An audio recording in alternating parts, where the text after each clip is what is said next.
გამარჯობა. მოგესალმებით ის არხზე. აქ ჩვენ გაჩვენებთ ჩვენს ყველა სათღვარას. გაჩვენებთ როგორ გამოიყურებიან ისინი და რომელი თევზების დაჭერა შეიძლება მათით. განვიხილავთ ძირითადი აღჭურვილობის მეთოდებს და გაჩვენებთ როგორ იქცევიან წყალში. ბოლო ვიდეოში გაჩვენეთ იანუ სათღვარა, რომელიც მთავრდება ტვისტერის კუდით.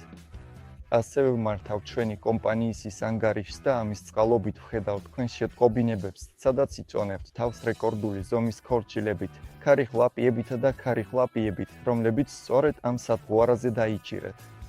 დღეს დროა გაჩვენოთი.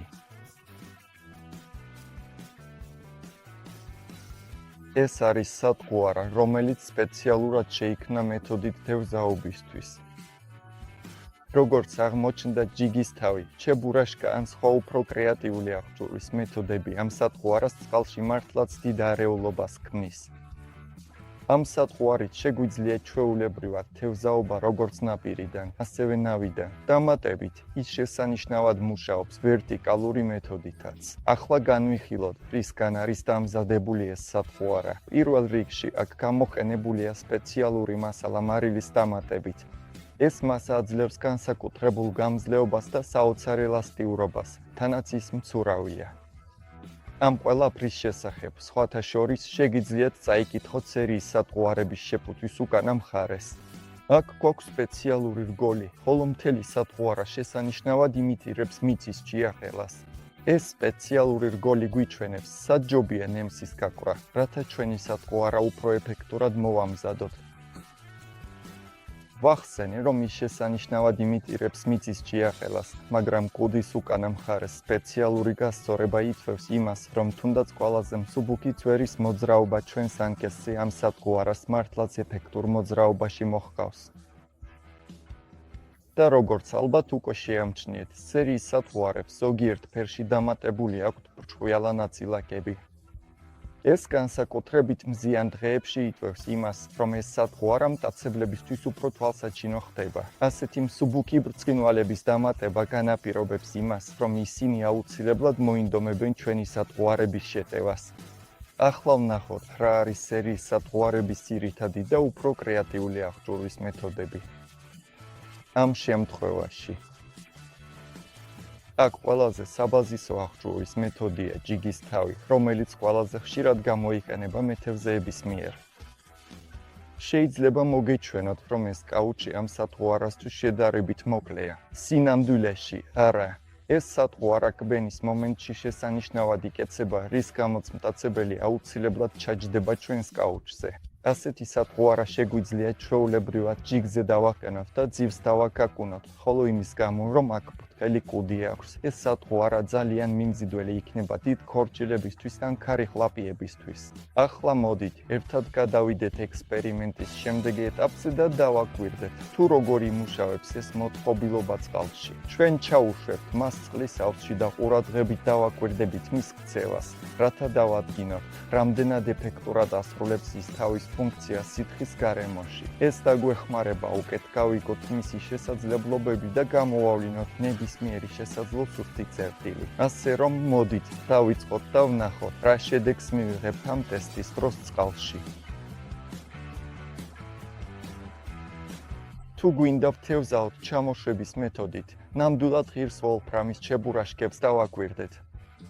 არასაკმარისია მხოლოდ ის, რომ ჩებურაშკის მექანიზმი თავად ცვლის ჩვენი სათღვარის მოძრაობას, ვოლფრამის დამატება ამ თავში იმასაც იწვევს, რომ სათღვარით ფსკერზე დარტყმისას წარმოიქმნება განსაკუთრებული ხმა, რომელიც ეფექტურად იზიდავს დიდ ქორჭილებს.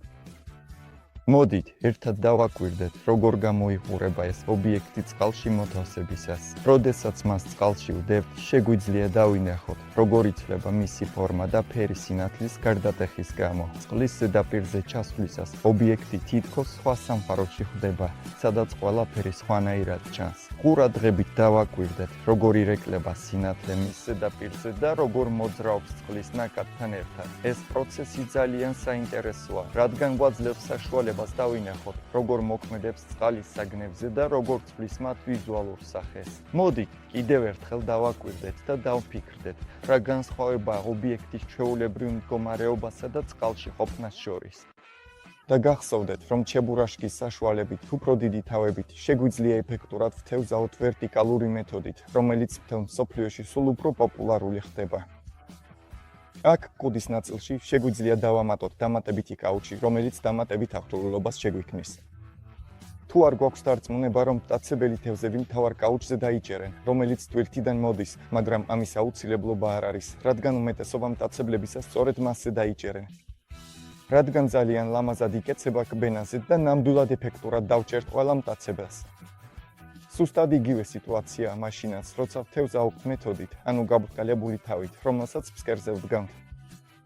ასეთი სათქო არა, როცა ფსკერზე დგას, ძალიან მარტივი იქნება მტაცებლისთვის დასარტყმელად და იმის გამო, რომ ეს სათქო არა ძალიან ლამაზად იკეცება კბენის მომენტში, თუნდაც მოკლე კაუჩის საშუალებას მოგცემს ეფექტურად დავჭიროთ მტაცებელი. მოდით ვნახოთ, როგორ გამოიყურება ეს სათქო არა წყალში.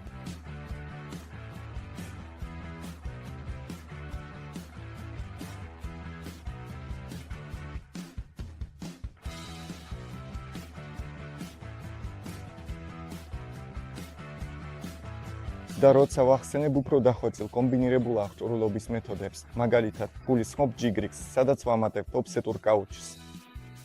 ეს საშუალებას გვაძლევს ვათამაშოთ სათქო არა ისეთ ადგილებში, სადაც ბევრი ბარიერია. სხვები კარგავენ სათქო არას, ხოლო ჩვენ ეფექტურად ვიჭერთ მტაცებლებს. ასეთი კომბინაცია ასევე ანიჭებს სათქო არას არასტანდარტულ მოძრაობას და ამის წყალობით ყველაზე პრეტენზიულ თევზსაც კი მოვატყუებთ. მოდით ვნახოთ, როგორ გამოიყურება ეს.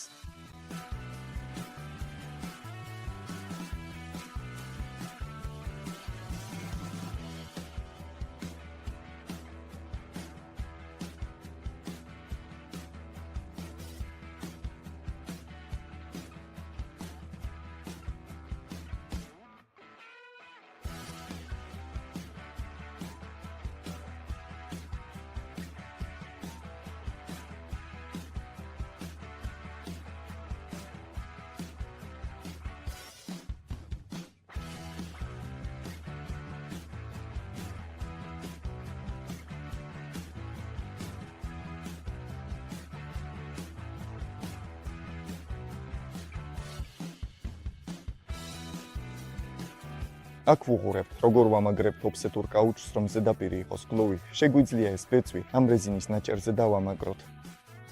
ამის წყალობით შემდეგ კაუჩი უპრობლემოდ ამოხდება. ასე რომ თევზაობისას ის გადახდება ბარიერებს შორის კონტაქტის გარეშე და სათქო არას არ დავკარგავთ. ხშირად ფიქრობენ, რომ სერიის სათქო არები მხოლოდ იმისთვისაა, რომ მართლაც ძალიან პრეტენზიული თევზი დაიჭირო, ან საზღვარგარეთ თევზაობისთვის, სადაც მტაცებელი თევზი უფრო მეტია. სინამდვილეში ასე სულაც არ არის, რადგან ასეთი სათქო არა, რომელიც ცოტა ხნის წინ გაჩვენეთ ამგვარ აღჭურვილობაში, უპრობლემოდ შეჭამს ქაშაპიც კი, თუნდაც 3 წლის, თან თევზი, რომლის დაჭერაც საქართველოში ნამდვილად არ წარმოადგენს სირთულეს. მაგრამ უპირველეს ყოვლისა იდეალური სათქო არაა, რომ თან წაიღოთ მთის მდინარეზე და ყველაზე დიდ კალმახებზე ინადიროთ. ჩვენი სოციალური მედიის თვალყურის დევნებით ასევე ნახავთ, რომ ეს სათქო არები კარგად მუშაობს პოლონეთში ზანდერის ან ქარიხლაპიას ვერტიკალური თევზაობის დროსაც. მოკლედ ეს იყო ყველაფერიზე, ანუ სათქო არაზე, რომელიც ნამდვილად გაგიხსნით ბევრ წყალს და მოგცემს საშუალებას დაიჭიროთ მართლაც შთამბეჭდავი მტაცებელი. თუ გჭირდებათ მეტი ინფორმაცია ჩვენ სათქო არებზე, აუცილებლად ეწვიეთ ვებგვერდს. იქ ყოველთვის ხელმისაწვდომია ჩვენი მიმდინარე კატალოგი, სადაც ვწერთ სხვადასხვა აღჭურვის მეთოდებზე, ასევე მიიღებ ყველა ინფორმაციას ჩვენ სათქო არებზე. პირადად გეპატიჟებით ჩვენს ანგარიშზე, სადაც გაჩვენებთ, როგორ თევზაობის სათქო არებით, ასევე ვპასუხობთ თქვენს კითხვებს, რათა ყოველთვის გქონდეთ სრული ინფორმაცია იმის შესახებ, თუ როგორ ითევზაოთ ჩვენი სათქო არებით. და არ დაგავიწყდეთ, რომ არ გამოტოვოთ არც ერთი მასალა, გამოიწერეთ ჩვენი ლინკი და აწექით გამოწერას და მოწონებას ამ ვიდეოს ქვეშ და შევხვდებით შემდეგ ვიდეოში. იყავით კარგად.